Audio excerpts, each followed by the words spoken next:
Bonjour à toutes et à tous et bienvenue sur KTV et Kwezi FM, le 106.9 pour un temps de parole consacré à l'unité SGP Police, si je dis pas de bêtises. Notre invité c'est Nicolas Comte, le numéro 2 au niveau national, du syndicat évidemment, pas de la police. Nicolas Comte, bonjour. Bonjour. Merci d'avoir accepté notre invitation. Vous êtes en direct sur Kwezi FM. C'est la deuxième fois, je crois que vous venez, ou deuxième ou troisième fois que vous venez sur Mayotte. C'est mon troisième séjour sur l'île, le premier remonte à 2005. Oui, déjà.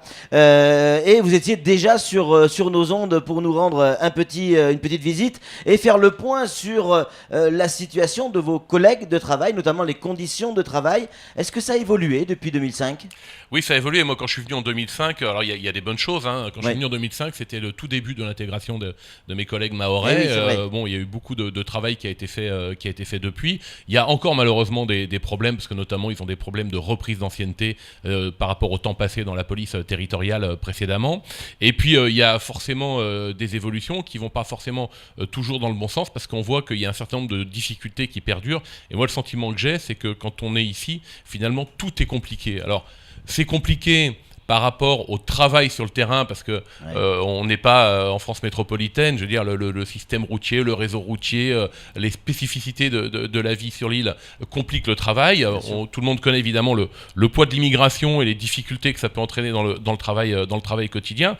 Mais malheureusement, ce que je constate aussi, c'est que tout est compliqué de manière interne. C'est-à-dire qu'au lieu que finalement il y ait une organisation qui facilite le travail de mes collègues dans leur quotidien, on a l'impression que l'organisation administrative a tendance à compliquer les choses. Alors évidemment, il y a des difficultés qui sont l'administration, c'est le SAT notamment ?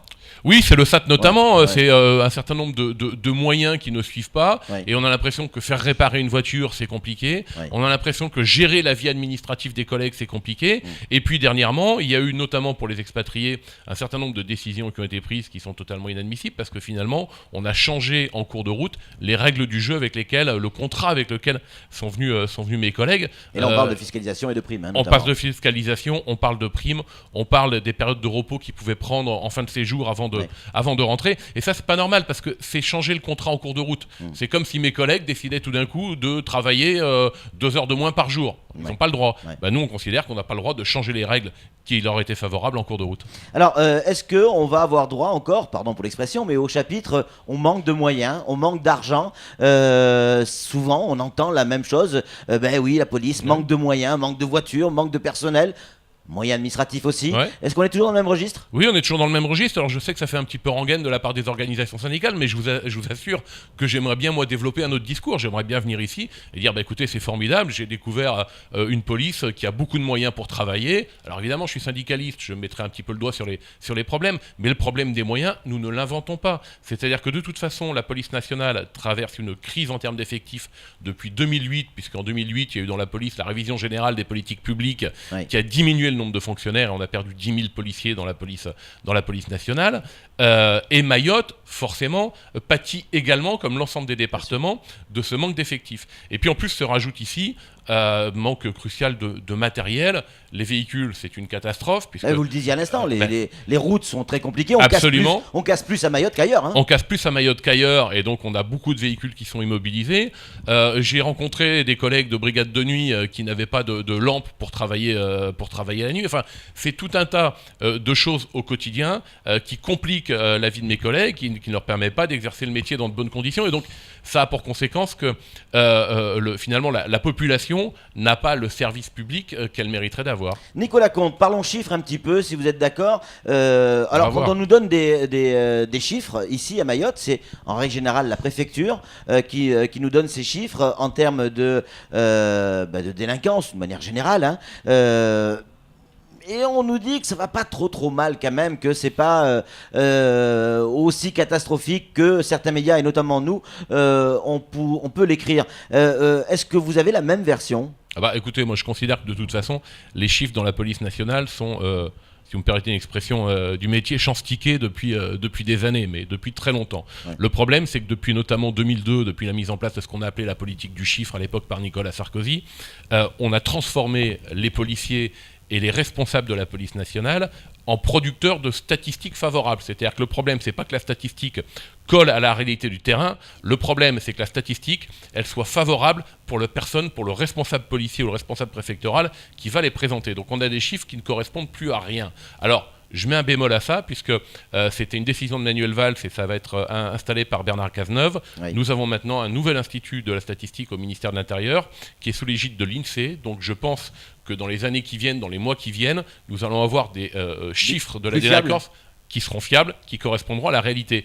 Mais je crains d'ailleurs que par rapport à ça, on ait une explosion des chiffres, puisque tellement de choses ont été mises sous le tapis pendant des années, que là, maintenant, ça risque de ressortir. Oui, en tout cas, les concitoyens, eux, s'en rendent compte au quotidien. Hein. Mais je crois que c'est ça qui est catastrophique. C'est qu'à un moment donné, il n'y a plus du tout d'adéquation entre le discours des pouvoirs publics et le ressenti et le vécu de nos concitoyens. Si on continue à dire que tout va bien, mais que les gens au quotidien constatent un certain nombre de problèmes, il y a finalement une perte de confiance dans la parole des institutions et des politiques, et ça c'est très grave pour la démocratie. Samuel Bocher, le rédacteur en chef de France Mayotte Matin, a une question à vous poser, Nicolas Comte.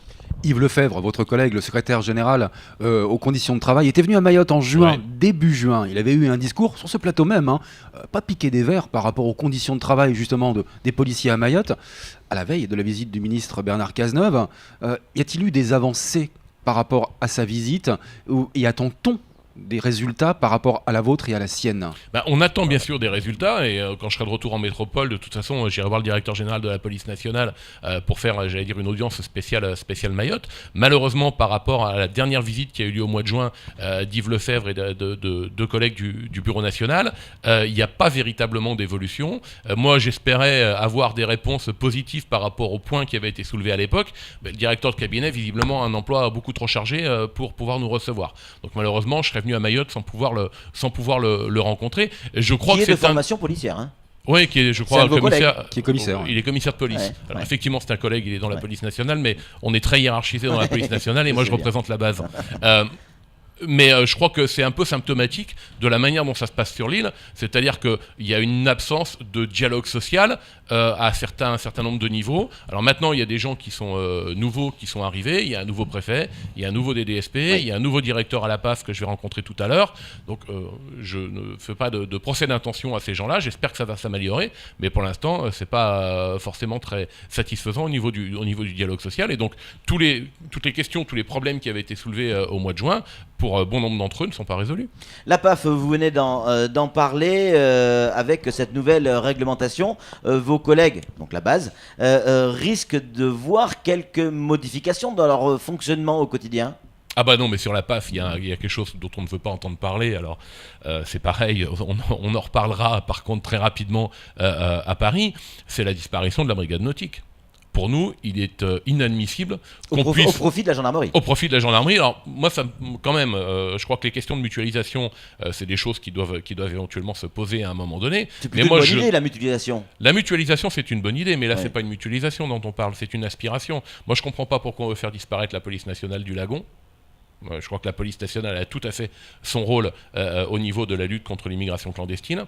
Le travail qui est fait était particulièrement efficace. Alors, c'est quoi ?